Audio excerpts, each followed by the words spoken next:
Hello. हाँ hello. गोड़ लगे जीजा जी। खुश रहा ये बच्ची। घर में बैठल बैठल का करे ला तनी घूम आवा। घरवा के काम धंधा चलत हो। अच्छा एगो बात कही मन बा सुना कि जीजा छोड़ा घर दुआर कि चली आवा ससुरार कि जीजा छोड़ा घर दुआर कि चली आवा ससुरार तो चला घूमे चली आजमगढ़ बाजारिया ना चला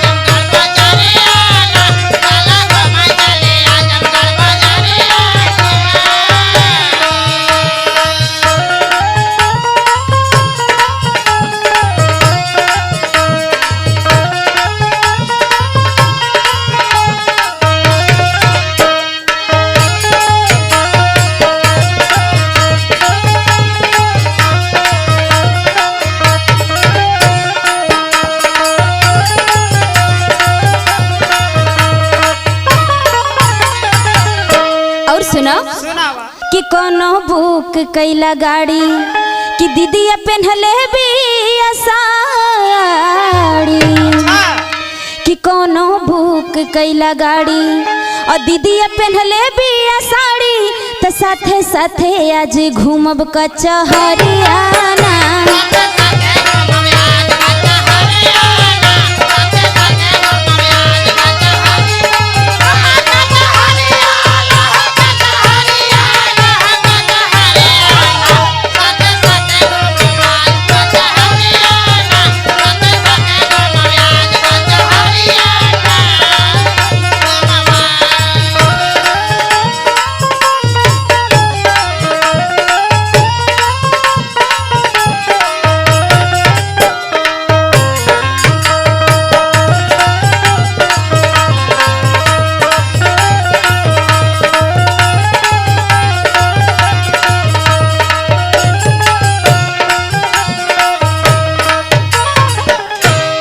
जीजा जी। हाँ।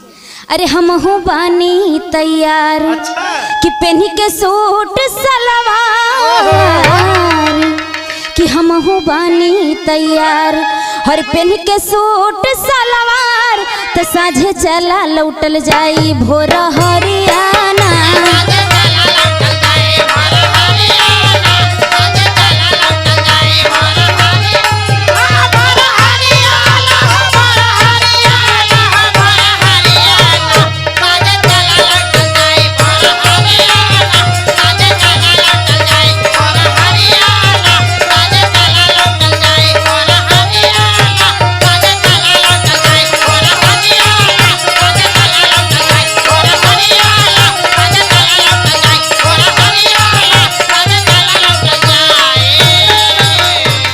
आ जाता नहीं गाड़ी।